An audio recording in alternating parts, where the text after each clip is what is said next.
Assalamualaikum warahmatullahi wabarakatuh. Kami dari kelompok mahasiswa SNBKM akan mempresentasikan hasil diskusi kelompok kami mengenai prosedur pengadaan barang impor produk sepatu di PT Sinar Pratama Agung Jakarta. Next.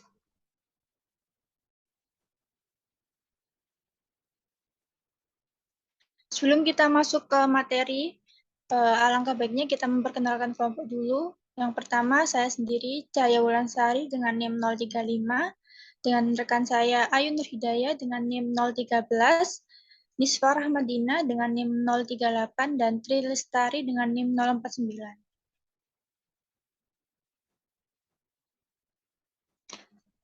Nah, pengertian dari pengadaan barang atau jasa sendiri menurut Sutedi Rosita adalah penjelasan dari seluruh proses sejak awal perencanaan, persiapan, perizinan, penentuan pemenang lelang hingga tahap pelaksanaan dan proses administrasi pengadaan barang. Kerjaan atau jasa yang meliputi jasa konsultasi teknis, jasa konsultasi keuangan, jasa konsultasi hukum, atau jasa lainnya. Selanjutnya,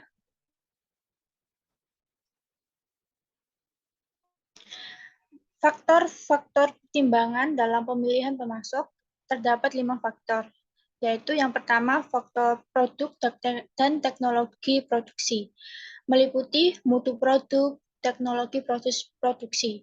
Dan yang kedua adalah distribusi dan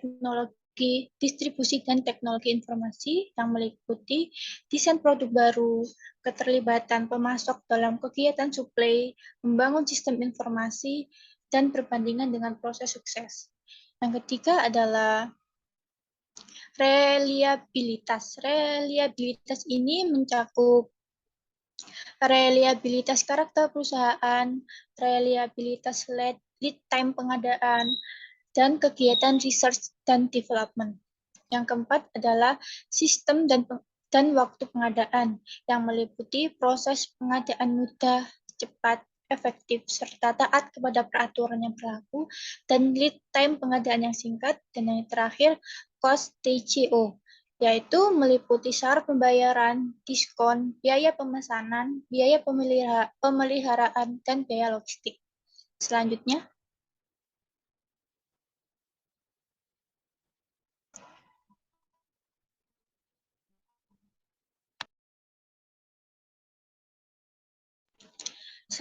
kita masuk di pengertian impor. Impor merupakan tindakan memasukkan barang atau jasa dari suatu negara ke negara lain yang bersifat legal, biasa dikenal dalam perdagangan internasional. Impor ini merupakan tindakan memasukkan barang atau jasa dari negara lain ke dalam negeri. Jual beli ini melibatkan campur tangan bea cukai pada negara pengirim maupun penerima.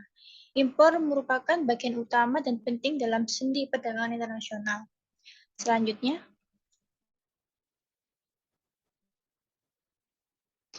selanjutnya ini prosedur ketentuan impor. Yang pertama adalah kontrak jual beli atau sales contract. Yang kedua, penelitian syarat-syarat LC. Yang ketiga, menyiapkan dokumen pengapalan. Yang keempat, membuka dan penerusan LC. Yang kelima, menyerahkan dokumen untuk pembayaran oleh eksportir bank yang menegosiasi wesel. Yang keenam, memeriksa dokumen-dokumen oleh bank yang menegosiasi wesel, bank pembuka dan importir. Dan yang terakhir, menyelesaikan pembayaran oleh bank yang menegosiasi wesel, bank pembuka dan importir. Slide selanjutnya.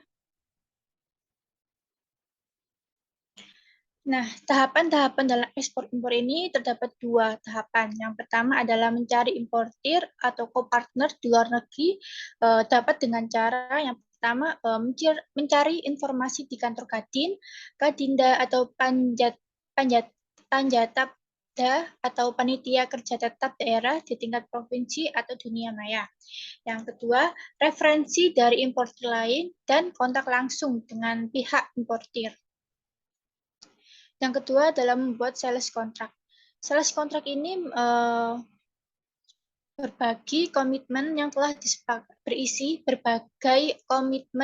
disepakati secara lisan yang dituangkan dalam tulisan. Pada saat pembuatan sales kontrak ini perlu memperhatikan di antaranya harga jual barang, kondisi harga barang, jenis LC yang akan diminta importir, pengapalan secara parsial atau keseluruhan, dan tanggal berlakunya. Yang selanjutnya, transferring adalah eksportir melalui jasa angkutan darat atau pengusaha organda pengirim barang komoditas ekspor dari gudang milik eksportir ke gudang ini. Yang selanjutnya, loading yaitu kegiatan menumpuk barang di gudang lini 2, dan negotiating yaitu kegiatan eksportir dalam mempersiapkan semua dokumen ekspor sebagaimana diminta di dalam LC secara lengkap. Selanjutnya akan dibacakan oleh Nisfa. Oke, dokumen impor. Dalam proses impor, terdapat dokumen-dokumen yang dibutuhkan sebagai salah satu persyaratannya. Nah, yang akan saya bahas adalah dokumen induk. Dokumen induk terdiri dari letter of credit, LC, lalu bill of lading atau BL, dan invoice.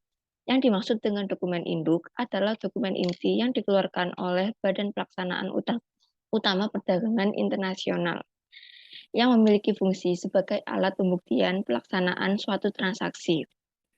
Untuk pengertian dari letter of credit sendiri, merupakan dokumen yang dikeluarkan bank atas permintaan importir yang ditunjukkan kepada eksportir di luar negeri yang menjadi relasi importir tersebut yang memberikan hak kepada eksportir untuk menarik vessel-vessel atas importir. Lalu yang kedua adalah bill of lading atau BL, yaitu tanda terima barang yang telah dimuat di dalam kapal laut sebagai bukti kepemilikan barang dan bukti adanya kontrak atau perjanjian pengangkutan barang melalui laut. Lalu ada invoice. Invoice sendiri ini adalah dokumen penting dalam perdagangan. Data-data dalam invoice akan dapat diketahui berapa jumlah vessel yang akan dapat ditarik, jumlah penutupan asuransi, dan penyelesaian segala macam biaya masuk. Lalu selanjutnya adalah fungsi bill of lading atau BL. Yang pertama sebagai bukti tanda penerimaan barang, yaitu barang-barang yang diterima pengangkat atau carrier dari shipper ke tempat tujuan. Selanjutnya diserahkan kepada pihak penerima, konsinya atau importir. Lalu yang kedua sebagai bukti pemilikan atas barang. Document of title, artinya orang yang memegang BL sebagai pemilik dari barang-barang yang tercantum pada BL. Dan yang terakhir sebagai bukti perjanjian pengangkutan dan penyerahan barang antara pihak pengangkut dan pengiriman.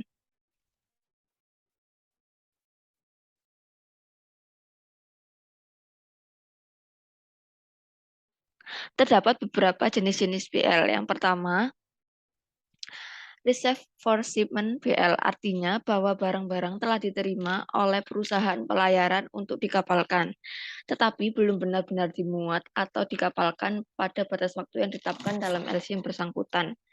Yang kedua, Shipped on Board BL. BL dikeluarkan apabila perusahaan perkapalan yang bersangkutan mengetahui bahwa barang-barang yang akan dikirim benar-benar telah berada atau dimuat di atas kapal. Lalu ada short form BL, yaitu BL yang berisi catatan singkat berisi barang-barang yang dikapalkan, tidak termasuk syarat-syarat pengangkutan. Lalu ada long form BL, yaitu BL yang memuat syarat-syarat pengangkutan barang secara terperinci. Selanjutnya ada true BL, yakni BL yang dikeluarkan apabila terjadi transshipment akibat tidak tersedianya jasa langsung ke pelabuhan tujuan. Lalu ada combined transport BL, yaitu BL yang digunakan saat terjadi transshipment kemudian dilanjutkan dengan pengangkutan darat. Lalu ada charter party BL, yaitu digunakan apabila pengangkutan dengan charter atau sewa borongan sebagian atau sebuah kapal. Dan yang terakhir adalah liner BL, yaitu BL untuk pengangkutan barang dengan kapal yang telah memiliki jalur perjalanan serta persinggahan yang sudah terjadwal.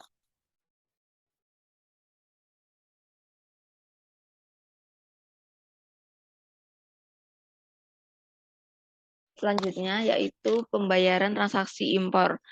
Menurut Ferianto, proses pembayaran antar negara dapat dilakukan melalui berbagai cara, antara lain yang pertama, pembayaran secara tunai atau cash payment atau advance payment. Dalam sistem pembayaran ini, importir membayar di muka atau pay in advance kepada penjual eksportir sebelum barang-barang dikirim oleh penjual tersebut. Lalu yang kedua adalah pembayaran kemudian atau open account, yaitu sistem pembayaran di mana belum dilakukan pembayaran oleh importir kepada eksportir sebelum barang dikapalkan atau tiba dan diterima importir atau sebelum waktu tertentu yang telah disepakati. Eksportir setelah melakukan pengepalan barang akan mengirimkan invoice kepada importir dan akan mencantumkan waktu tertentu kapan importir harus melakukan pembayaran. Lalu ada pembayaran vessel in canso atau collection draft. Dalam sistem ini, eksportir memiliki hak pengawasan barang-barang sampai vesselnya atau draft dibayar oleh importir.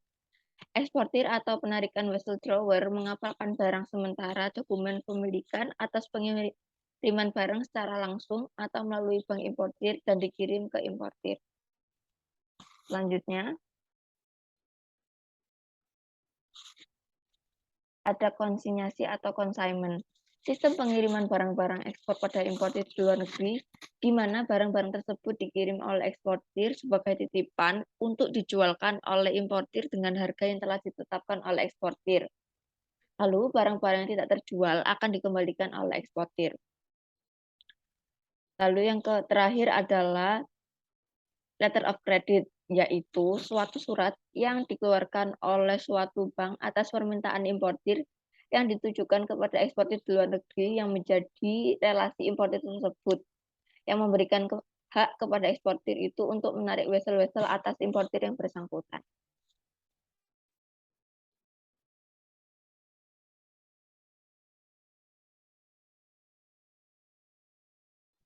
Penerimaan importir. Penerimaan barang oleh importir sangatlah penting, karena importir menerima secara fisik barang yang berasal dari pabrikan, prinsipal, ataupun distributor sesuai dokumen pemesanan serta pengiriman, dengan kondisi sesuai persyaratan penanganan barang. Menurut Ismiati dan Indarmiati, kegiatan penerimaan barang importir meliputi 3 hal. Yang pertama, bentuk fisik barang yang diterimakan. Maksudnya adalah bentuk fisik barang yang dapat dirasakan, diraba oleh indera, serta dilihat secara kasat mata. Penerimaan barang fisik akan menyebabkan benda, beda proses, serta hasil yang dicapai. Lalu yang kedua adalah dokumentasi. Dokumentasi pemesanan di mana barang yang diterima berdasarkan dokumen banyaknya barang yang diterima, jenis barang, serta kepastian bahwa barang yang diterima sama dengan barang yang dipesan. Dokumen itu sendiri merupakan pendamping nyata dari barang yang dapat dibaca, dicocokkan dengan keadaan barang yang dikirimkan. Dan yang terakhir adalah cara bagaimana menangani barang. Hal tersebut penting untuk diperhatikan, yaitu syarat menangani jual beli impor.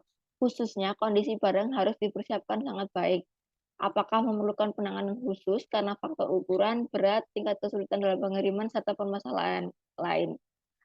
Para penjual harus mampu menangani barang jual beli sesuai siklus hidupnya, seperti suhu, untuk kadaluarsa, maksimal tumpukan.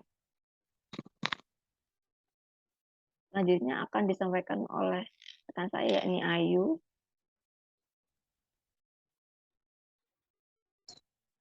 Selanjutnya, prosedur pengadaan barang impor di PT Sinar Pratama Agung.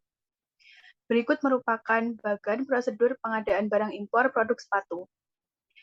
Dimulai dengan purchasing, melihat katalog sepatu dari berbagai supplier terlebih dahulu dan memilih produk yang sesuai, kemudian menghubungi pihak supplier untuk meminta dibuatkan dan dikirimkan contoh barang tersebut. Kemudian apabila sesuai dengan keinginan, maka pembeli akan membuat surat purchase order atau PO, lalu dikirimkan ke pihak supplier melalui email. Jika supplier menyanggupi pesanan, supplier akan membuatkan invoice sebagai bentuk konfirmasi terhadap pesanan dari pembeli dan sebagai tagihan dengan jumlah yang harus dibayarkan oleh pihak pembeli yang dikirimkan melalui email. Kemudian, supplier akan memulai memproduksi barang pesanan kurang lebih dengan waktu 40 hari tergantung banyaknya pesanan. Apabila barang hampir selesai, sudah mencapai tahap finishing, supplier akan menginformasikan kepada pembeli dan mengirimkan contoh hasil produksi melalui foto. Kemudian selanjutnya, supplier membuat draft dokumen-dokumen impor seperti packing list, bill of lading, certificate of origin, dan insurance. Kemudian dikirimkan kepada pembeli melalui email untuk diperiksa kembali agar pada seluruh dokumen sesuai dan tidak ada kesalahan dalam pengetikan. Kemudian step kelima, pembeli akan memproses data ke dalam program Sukovindo Indonesia agar mendapatkan jadwal pengecekan barang oleh Sukovindo dan untuk mendapatkan laporan surveyor.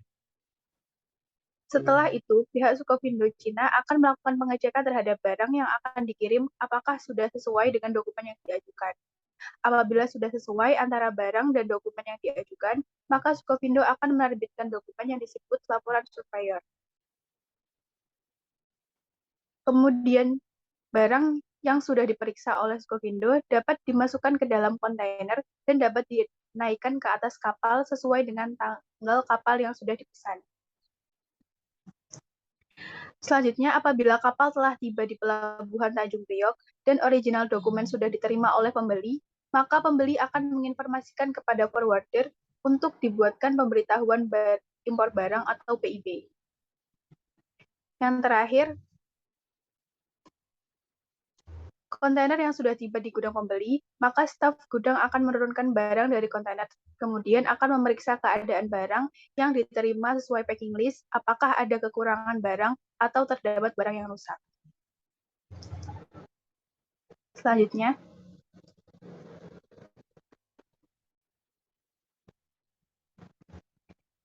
kemudian ada dokumen dalam pengadaan barang impor pada PT Sinar Pratama Agung. Yang pertama ada purchase order. Purchase order merupakan dokumen yang pertama kali dibutuhkan untuk memesan barang kepada pihak penjual. Yang kedua ada invoice. Invoice ini dikeluarkan oleh pihak penjual sebagai bentuk konfirmasi kesanggupan atas pesanan atau balasan dari purchase order yang telah dikirimkan sebelumnya. Yang ketiga ada bill of lading. Bill of lading dikeluarkan oleh pihak pelayaran sebagai bukti telah dimuatnya barang di dalam kapal laut dan bukti kepemilikan barang.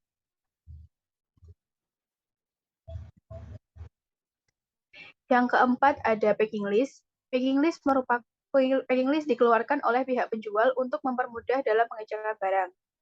Yang kelima, laporan surveyor. Laporan surveyor dikeluarkan oleh Badan Independen KSO Sukovindo Surveyor Indonesia sebagai bukti telah dilakukan inspeksi atau pengecekan terhadap barang yang dikirim oleh penjual kepada pembeli dan sudah dipastikan barang tersebut sudah sesuai dengan dokumen seperti PO, invoice, dan packing list yang diberikan.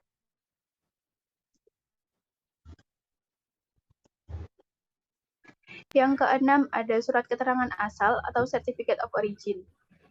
Surat keterangan asal atau disebut dengan COO atau form berisi nama pengirim barang, pembeli, nama kapal yang memuat barang, tanggal keberangkatan kapal, pelabuhan tujuan barang, nomor dan tanggal invoice, keterangan barang seperti kode HS, artikel barang, dan lain-lain. Kemudian yang ketujuh ada dokumen atau polis asuransi. Dokumen atau polis asuransi dikeluarkan oleh perusahaan asuransi atas permintaan penjual atau pembeli untuk menjamin keselamatan atas barang yang dikirim. Dokumen atau polis asuransi ini berisi nama penerima asuransi atau nama pemilik barang, alamat penerima asuransi, nomor bill of lading, nama kapal pengangkut barang, nama pelabuhan asal, nama pelabuhan tujuan, jenis barang, jumlah karton barang, dan jumlah asuransi barang. Selanjutnya akan dijelaskan oleh Tri Lestari. Untuk selanjutnya yaitu kendala dalam pengadaan barang impor pada PT Sinar Pratama Agung dan cara menghadapinya. Yang pertama yaitu kesalahan dalam produksi seperti barang dengan bahan sesuai sampel awal yang dipesan sudah habis, jadi digantikan dengan barang lain. kesalahan printing gambar tidak sesuai dengan gambar yang sudah disepakati awal, atau warna benang tidak sesuai, tali sandal bengkok, atau terdapat noda yang tidak dapat hilang dan baru diketahui ketika barang sudah tiba di tujuan. Yang kedua yaitu kendala dalam proses pengajuan inspeksi, seperti lamanya proses data dari pihak Sukovindo Indonesia ke Sukovindo Cina, sedangkan kapal sudah dipesan dalam waktu dekat. Untuk yang ketiga yaitu kendala dalam isi dokumen untuk impor, seperti terjadi kesalahan pengetikan yang mengakibatnya tidak sesuainya atau tidak selaras dengan dokumen impor lainnya.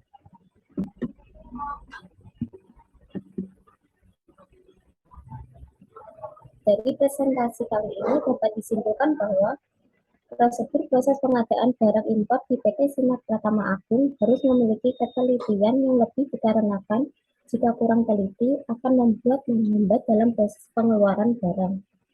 Dokumen yang digunakan dalam mengimpor barang pada dasarnya sama dengan yang biasanya digunakan untuk mengimpor barang pada umumnya, seperti dokumen induk dan dokumen penunjang yang terdiri dari purchase order, invoice, packing list, bill of lading, certificate of origin, insurance, dan laporan surveyor. Dan kendala yang dihadapi dalam pengadaan barang impor bermacam-macam, bisa dari faktor produksi, faktor program yang digunakan, maupun faktor ketelitian. Saran, dalam pengadaan barang impor pasti memiliki berbagai kendala yang akan dihadapi. Dengan jarak yang jauh, hal ini sangat hanya mengandalkan atas dasar kepercayaan kepada pihak masing-masing. Sebelum melakukan pesanan, barang sebaiknya memastikan terlebih dahulu apakah bahan baku untuk membuat barang tersebut masih tersedia, untuk menghindari berbedanya hasil produksi dengan contoh barang yang dipesan. Sekian presentasi dari kelompok kami. Terima kasih atas atensinya. Wassalamualaikum warahmatullahi wabarakatuh.